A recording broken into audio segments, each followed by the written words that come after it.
Cette vidéo est réservée à la section berceau. Son caractère répétitif a une visée pédagogique pour leur éveil spirituel. Merci de les accompagner. Bonjour amis de la Bible, c'est Tonton Jim et aujourd'hui j'ai une histoire très spéciale pour vous. Elle s'intitule « Un petit garçon est né ». Et notre verset à mémoriser est tiré d'Éphésiens chapitre 4, le verset 32. « Soyez bons les uns envers les autres ». Vois-tu qui s'amène au loin? C'est Élisée, son serviteur. Élisée est l'homme de Dieu. Il doit faire une longue marche. Il doit marcher pendant longtemps jusqu'à Sunem. Regarde cette femme. C'est une gentille femme.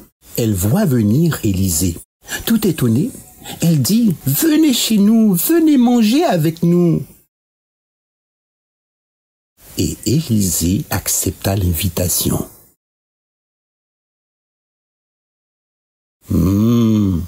Regarde la bonne nourriture. La gentille femme a préparé cette bonne nourriture pour eux. Prenez place et mangez, dit la gentille femme. Elle leur a donné de la bonne nourriture. Élisée mangea et remplit son ventre. Maintenant, c'est l'heure de partir. Au revoir, Élisée, au revoir, à la prochaine fois. Alors la gentille femme dit à son mari, Élisée a besoin d'un lieu pour se reposer quand il vient à la maison. Construisons alors une chambre pour lui. Oh, c'est une bonne idée, dit son mari. Alors la gentille femme et son mari décidèrent de construire une petite chambre pour Élisée. Et chaque jour, le gentilhomme mettait tout son cœur à la tâche. Entends-tu le bruit? C'est le bruit du marteau du gentilhomme. Son marteau fait toc, toc, toc, toc, et sa scie fait chut, chut, chut, chut, chut, chut, chut. L'homme travaille chaque jour. Il travaille très dur jusqu'à ce que la chambre d'Élisée soit terminée. Regarde la nouvelle chambre d'Élisée. Regarde son lit, sa table et sa chaise. Cette chambre est pour toi, dit la gentille femme. Élisée aime sa nouvelle chambre.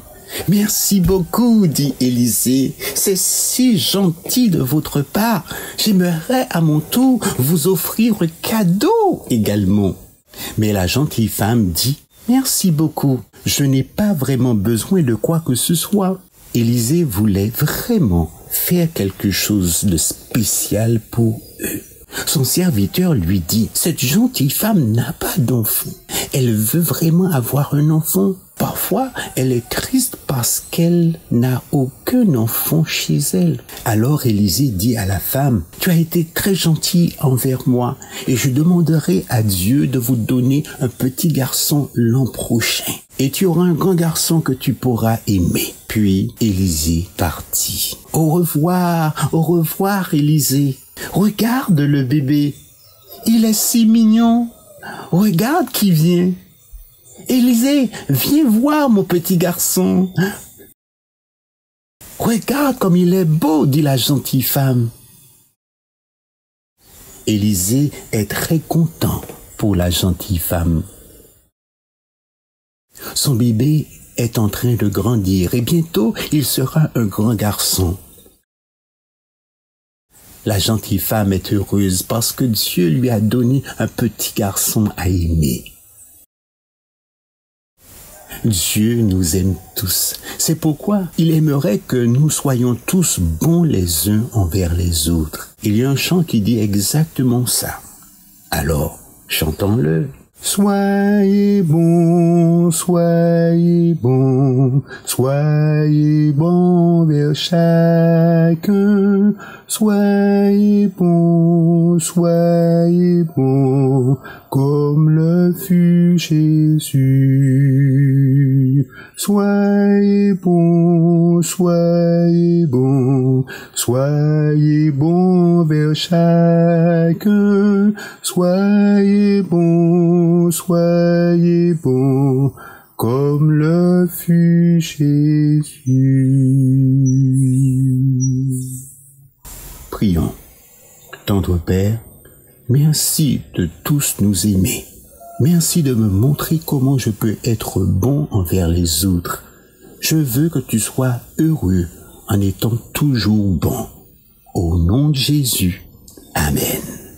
Rappelle-toi, Dieu nous aime tous. Il veut que tu sois bon envers ceux qui sont autour de toi. Au revoir les enfants.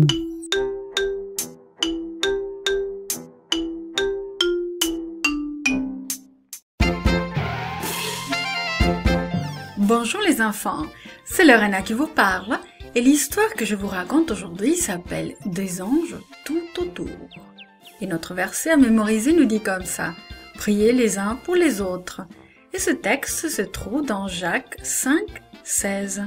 Notre message nous dit que nous aidons les autres lorsque nous prions pour eux. As-tu déjà eu peur de quelque chose, comme par exemple d'un orage ou d'un gros chien? Tu sais, le serviteur d'Élisée avait peur, mais Élisée savait ce qu'il fallait faire. Le roi des Syries agita ses poings devant les officiers de son armée. « Je veux savoir qui dit au roi d'Israël tous mes plans secrets !» cria-t-il. « Chaque fois que nous allons attaquer Israël, le roi l'apprend. Lequel d'entre vous lui révèle mes plans ?» L'un des officiers respira profondément et parla. « Ce n'est pas l'un de nous, ô roi. Le prophète Élisée raconte au roi d'Israël tout ce que tu dis, même les paroles que tu prononces dans ta chambre à coucher. »« Alors découvrez où se trouve Élisée !» cria le roi. « Nous allons le capturer. » Les officiers se dépêchèrent d'envoyer des espions pour trouver Élisée. Ils surent bientôt où se trouvaient les prophètes. « Élisée est dans la ville de Dothan, dirent-ils au roi. « Allez, capturez-le, commanda le roi. Prenez des chevaux, des chariots et beaucoup de soldats. Allez-y ce soir et encerclez la ville. » De bonne heure, le lendemain matin, le serviteur d'Élisée marchait dans la rue. Il souriait jusqu'à ce qu'il regarde en dehors de la ville et aperçoive l'armée du roi de Syrie. Le cœur du serviteur se mit à battre la chamade. Il fit demi-tour et retourna en courant à la maison. « Élisée, Élisée !» cria-t-il. « L'armée du roi de Syrie a entouré la ville. Qu'allons-nous faire ?»« N'aie pas peur, dit Élisée.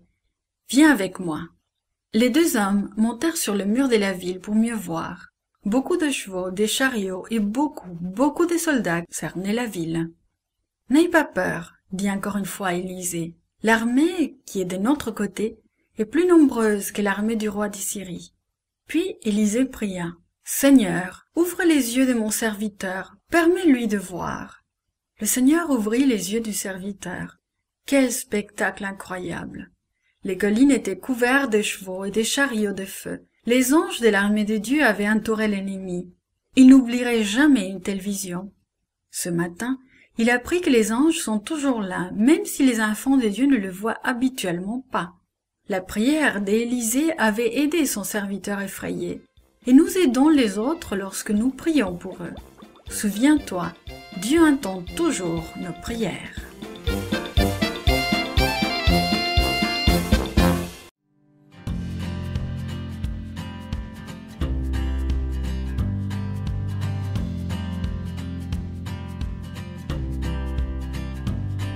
Bonjour, c'est Virginie.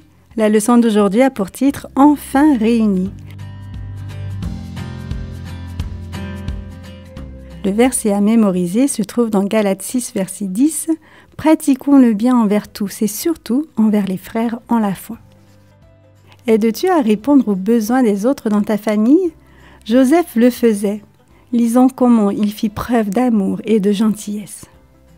Peu de temps après leur réunion avec Joseph, ses frères entreprirent leur voyage de retour vers Canaan. Mais quel voyage! Leurs chariots étaient chargés de nourriture. Joseph leur avait donné des vêtements et de l'argent. Ils avaient de nombreux ânes chargés de cadeaux pour leur père. De plus, Pharaon les avait invités à venir vivre en Égypte, où avec leur famille, ils auraient de quoi manger pendant le reste de la famine. Quand ils arrivèrent chez eux, leur père Jacob ne put tout d'abord croire à cette nouvelle. Joseph, son fils favori, était vivant. Il n'était pas mort comme il l'avait cru pendant tant d'années. « Êtes-vous certain ?» demandait-il sans cesse à ses fils. « Et vous dites qu'il est le gouverneur de l'Égypte ? Redites-le-moi encore et encore. » Finalement, Jacob se mit en route pour l'Égypte avec toute sa famille, avec ses fils, sa fille, les femmes de ses fils, ses petits-enfants. Certains étaient installés confortablement dans les chariots que Pharaon leur avait fournis. Ses fils les accompagnaient, montés sur les ânes, bien dodus de Pharaon. Le voyage dura longtemps, mais ils ne manquèrent de rien, et le cœur de Jacob chanta tout au long du chemin. Il allait vraiment revoir son fils Joseph. Finalement, les serviteurs de Joseph lui apportèrent la bonne nouvelle. « Ta famille va bientôt arriver, lui annoncèrent-ils. »« Hâtez-vous, préparez mon char, ordonna Joseph. Il fit galoper ses chevaux le plus vite possible. Il avait tellement hâte de retrouver son père. Joseph bondit de son char avant même qu'il soit totalement arrêté. Il courut vers Jacob et sauta dans ses bras. Les deux hommes pleuraient de joie. Peu après, Joseph prit 5 de ses frères et les conduisit au palais pour rencontrer Pharaon. « Quelle est votre occupation ?» leur demanda Pharaon.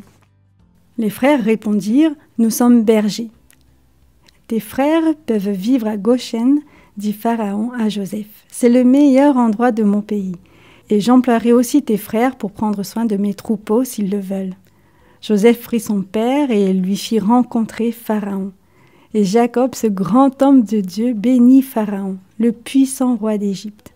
17 années plus tard, après que lui et sa famille se soient installés en Égypte, Jacob mourut. Il avait 147 ans. Les frères de Joseph commencèrent à se faire du souci. Maintenant que leur père était mort, peut-être que Joseph allait se venger. Ils décidèrent d'envoyer un message à Joseph. « Avant de mourir, notre père a dit qu'il désirait que tu nous pardonnes le mal que nous t'avons fait. » « Vous vouliez me faire du mal, répliqua Joseph, mais Dieu l'a changé en bien, afin que je puisse vous sauver la vie. Comment Dieu te permet-il de prendre soin de ta famille? Tu ne seras peut-être jamais un chef dans le gouvernement de ton pays, ou tu ne sauveras peut-être jamais ta famille de la famine, mais tu as une famille.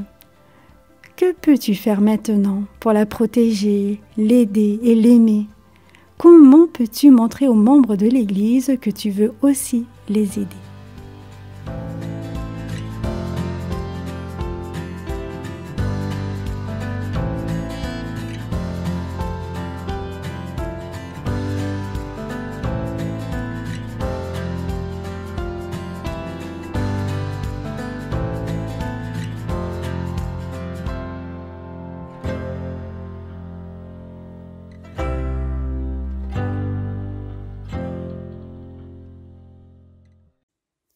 Salut préado, nous voici prêts pour une nouvelle mise au point avec la parole de Dieu. Y a-t-il quelqu'un dans ta parenté que tu aimes tout particulièrement? Pourquoi cette personne est-elle spéciale pour toi? Avez-vous des intérêts communs? Quel est ton meilleur souvenir de cette personne? Les pleurs aigus qui s'élevaient du cortège funèbre étaient intarissables. Noémie retroussa son voile noir et s'essuya le visage. Depuis qu'avec son mari et ses 2 jeunes fils, elle était venue vivre de ce côté-ci du Jourdain, c'était là le 3e enterrement de la famille. Élimélec, son mari, et elle avaient quitté leur petite ville de Bethléem en Juda pour échapper à une famine terrible. Ils étaient venus en terre de Moab pour prendre un nouveau départ. Mais au lieu de la vie, ils avaient trouvé la mort. Élimélec était mort le premier. Elle s'était retrouvée seule avec ses 2 fils, Malon et Kilion. Ne se sentant pas capable de retourner en Juda sans son mari, elle laissa ses fils se marier avec Ruth et Orpa, les jeunes Moabites qu'ils avaient choisis. Même issues d'une autre culture, ces belles filles faisaient maintenant partie intégrante de la famille. Puis ses fils étaient morts, eux aussi. Noémie rabattit son voile devant son visage et sa voix se joignit aux gémissements bruyants des amis endeuillés. Noémie, Ruth et Orpa tentèrent pendant un temps de s'en sortir seuls. Petit à petit, les nouvelles rapportant la fin de la famine en Juda leur parvinrent. Noémie appela Ruth et Orpa pour un petit conseil de famille. Elles décidèrent de commencer immédiatement à préparer le départ. Les deux belles filles empaquetèrent le plus gros de leurs biens et firent les arrangements pour fermer leur maison à Moab. Finalement, le grand jour arriva. Perdues dans leurs pensées, les trois femmes prirent la route en direction du Jourdain. Pendant qu'elles marchaient, Noémie prit le temps de réfléchir à ce que l'avenir leur réservait. Il lui semblait devoir envisager une existence bien triste. Elle-même aurait peut-être encore besoin de l'aide des jeunes femmes. Cependant, rester avec elles était-il vraiment le mieux pour celles-ci? Elle n'avait pas le droit de leur imposer son peuple. Comment seraient-elles acceptées? Elles allaient devenir des étrangères dans un pays inconnu, et Noémie savait bien ce que cela signifiait, sans compter qu'elles étaient maintenant veuves comme elles-mêmes. En vertu de certaines lois orientales, Noémie aurait pu les garder comme esclaves. Mais elles devaient se marier, ou au moins se mettre sous la protection d'un parent masculin qui subviendrait à leurs besoins. En Juda, Ruth et Orpa ne pourraient probablement pas trouver de mari. Les Israélites méprisaient tellement les Moabites et elles n'avaient pas de famille là-bas. Non, le mieux pour elles serait qu'elles retournent dans leur pays, même si cela signifiait que Noémie allait les perdre. Ruth, Orpa, j'ai bien réfléchi. Il faut que nous parlions. Voyez-vous, bien que je vous aime et que j'ai été à votre charge durant ces temps difficiles, je sais que ce serait mieux pour vous de retourner dans votre pays, vers les vôtres. Vous pourrez y trouver quelqu'un qui prendra soin de vous.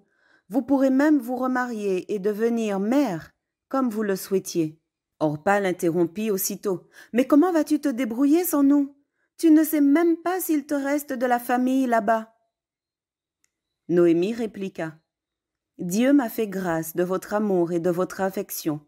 Même si j'ai connu beaucoup d'amertume et de chagrin dans ma vie, je compte sur Dieu pour pourvoir à mes besoins futurs. Vous n'avez plus d'obligation envers moi. Vous êtes libre de partir. » Des larmes dans les yeux, Orpa regardait intensément Noémie pour bien comprendre ses paroles. Elle lui donna un baiser d'adieu, ramassa son baluchon et reprit le chemin en sens inverse.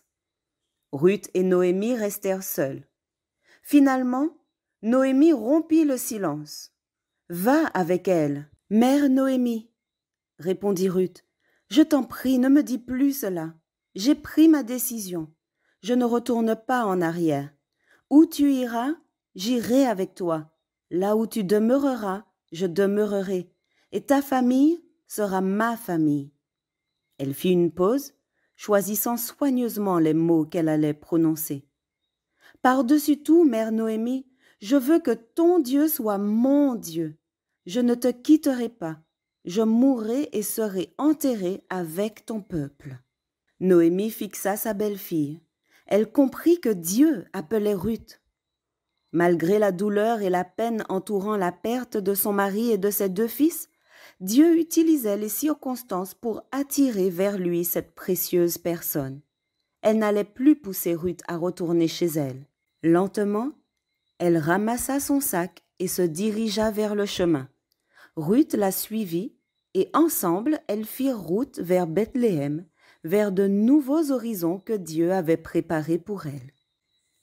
Tu vois, Préado, pour nous c'est pareil. Dieu essaie constamment de nous attirer à lui. Disons ensemble ces paroles que Ruth a prononcées. Où tu iras, j'irai. Où tu demeureras, je demeurerai. Ton peuple est mon peuple et ton Dieu est mon Dieu. Prions ensemble. Éternel notre Dieu, nous te remercions de nous attirer à toi comme tu as attiré Ruth. Nous te remercions de vouloir nous faire entrer et demeurer dans ta famille.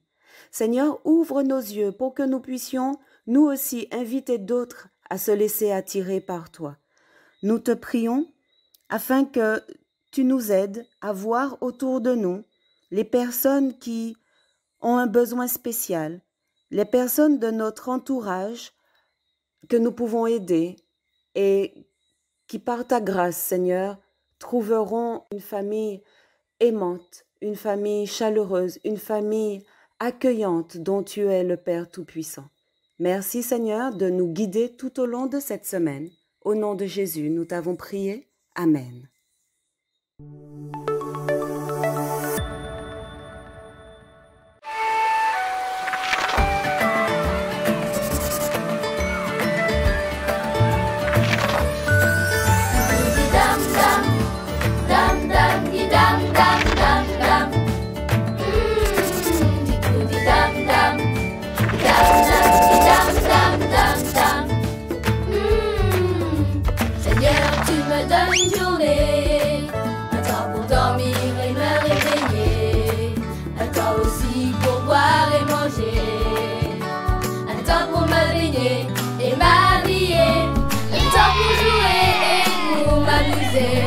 Un temps pour apprendre et travailler, un temps pour prier et adorer. Estelle, réveille-toi. Laisse-moi Regarde, on dormir. dirait une tête avec des cheveux. Mamie, regarde ça. J'ai trouvé ça dans le verger. C'est bizarre, hein? C'est un ramboutan.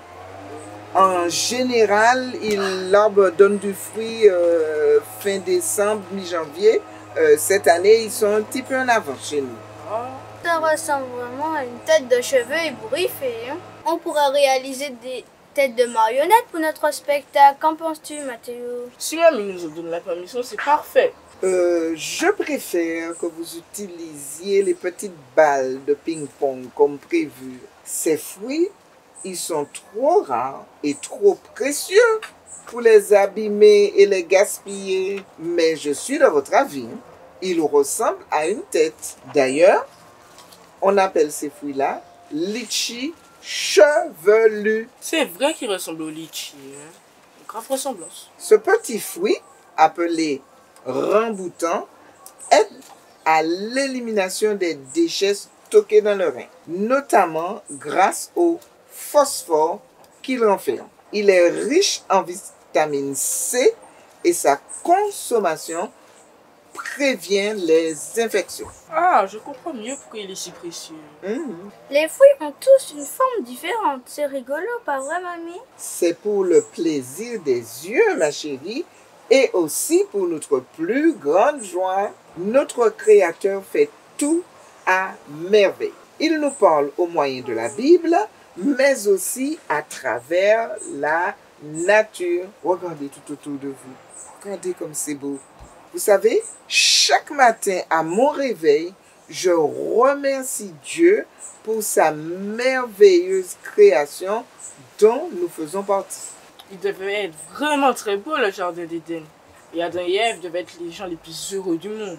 Quel gâchis qu'ils ont fait. Alors qu'ils pouvaient tout gérer avec Dieu, avec ses promesses. Ce que Dieu, les enfants, a promis à Adam et Ève, bien sachez qu'il le promet aussi à vous et à moi. Il nous a promis de nous aider à lutter contre le mal. Les promesses de Jésus te rendent joyeuse, mamie. Tu en parles avec autant de joie que lorsque tu nous fais découvrir les fruits dont les nombreux bienfaits luttent contre les maladies. Ah, mamie, je sais pourquoi tu es en bonne santé. Voulez-vous vous réjouir avec moi, mes chéris? Voulez-vous remercier Dieu pour ses promesses qui nous rassurent et qui boostent notre santé? Ah oui. Alors prions. Notre Père Céleste, merci d'avoir tout fait à merveille. Aide-nous à lutter contre le mal et merci pour tes promesses qui boostent notre santé. Amen. Amen.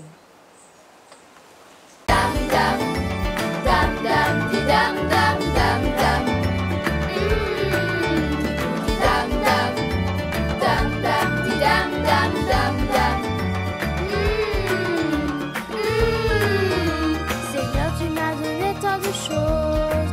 Le ciel, la terre avec la nature grandiose. Une maison nous habite et me repose. Des jouets de jeux qui rendent ma vie moins morose.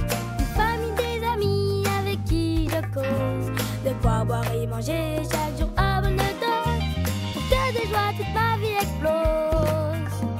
La la la la la la la la la la la.